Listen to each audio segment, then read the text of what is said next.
क्या आपने कभी द बॉय प्लंजर या the great bear of Wall Street के बारे में सुना है? नहीं? चलिए आज मैं आपको सुनाता हूँ। ये कहानी है उस इंसान की जिसने खुद अपनी मेहनत और दिमाग से लाखों डॉलर कमाए, फिर खोए, फिर दोबारा कमाए और फिर सब कुछ खो बैठा। जेसी लिवरमोर की लाइफ एक ऐसे रोलर कोस्टर की तरह थी जो आज भी ट्रेडर्स को इंस्पायर करती है और साथ ही वॉर्न भी करती है। जेसी लिवरमोर का जन्म 26 जुलाई 1877 अमेरिका के एक गरीब किसान परिवार में हुआ। उनके पिता चाहते थे कि जेसी खेती करे, लेकिन जेसी को फार्मिंग में जरा भी दिलचस्पी नहीं थी। जब जेसी सिर्फ 14 साल का था तब उसने अपनी माँ की सहमति से घर छोड़ दिया। वो जानता था कि उसका रास्ता अलग है और उसकी माँ भी समझती थी कि बेटा कुछ बड़ा करेगा। घर छोड़कर वह बॉस्टन की एक stock brokerage firm Paine Webber and Co में एक बहुत ही बेसिक जॉब करने लगा। उसका काम था एक बड़ी ब्लैक बोर्ड पर स्टॉक प्राइसेस लिखना, जो क्लर्क उन्हें पढ़कर बताते थे। अब यही काम उसके लिए टर्निंग पॉइंट बन गया। हर दिन स्टॉक प्राइसेस को चॉक से लिखते लिखते जेसी को उनमें पैटर्न और ट्रेंड दिखने लगे। उसे समझ आने लगा कि कुछ स्टॉक्स कैसे ऊपर नीचे होते हैं, कब बढ़ते हैं, कब गिरते हैं, और यही से ट्रेडिंग का जुनून उसके अंदर जाग गया।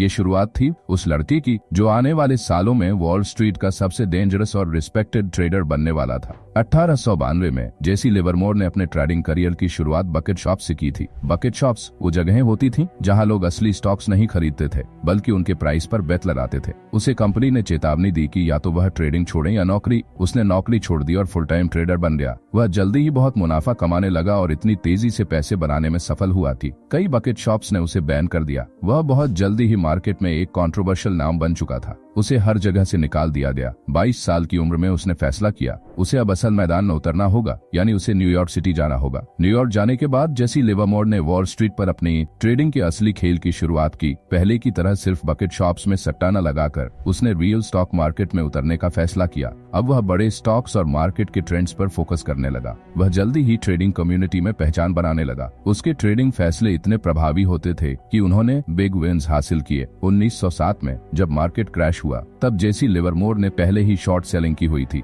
इसका मतलब था कि वह गिरते हुए बाजार में शेयरों को बेचकर मुनाफा कमा रहा था, जो था $3 मिलियन। मार्केट में इतनी हलचल मच गई कि जेपी मॉर्गन जैसे बड़े आदमी ने उसे शॉर्ट करने से मना किया, क्योंकि वह यह समझ गए थे कि यह बहुत खतरनाक हो सकता है। और फिर 1929 में जब पूरी दुनिया में ग्रेट डिप्रेशन आया, जेसी ने फिर से मार्केट को शॉर्ट किया और $100 मिलियन कमाए। इस समय जब हजारों लोग बर्बाद हो गए, जेसी दुनिया के सबसे रिचेस्ट ट्रेडर्स में शुमार होने लगा। उनका नाम उस समय के सबसे बड़े शॉर्ट सेलर्स में लिया जाने लगा। जेसी लिवरमोर को चार्ट्स और प्राइस एक्शन पर भरोसा था। वह मार्केट साइकोलॉजी को समझता था, जिससे उसे सही टाइम पर सही फैसले लेने में मदद मिलती थी। वह हमेशा कहता था कि पेशेंस और डिसिप्लिन सबसे महत्वपूर्ण टूल्स हैं और ये किसी भी व्यापारी को सफलता दिला सकते हैं। Reminiscences of a stock operator नामक किताब, जिसे एडविन लेफेब्रे ने लिखा था, असल में जेसी लिवरमोर की कहानी पर आधारित है। हालांकि इसमें कुछ काल्पनिक बातें भी हैं, लेकिन यह किताब आज भी हर सीरियस ट्रेडर के लिए एक मस्ट रीड मानी जाती है। उसने कई बार करोड़ों कमाए, लेकिन लेवरेज और रिस्क के कारण वह सब कुछ खो बैठा। 1940 में उसने अपनी आखिरी किताब how to trade in stocks लिखी, लेकिन वह खुद डिप्रेशन से बाहर नहीं निकल सका। जेसी लिवरमोर को आज भी मॉडर्न टेक्निकल एनालिसिस का पायनियर माना जाता है। वह सबसे बड़े शॉर्ट सेलर्स में से एक था, जिसने अपनी जिंदगी से एक अहम लेसन छोड़ा,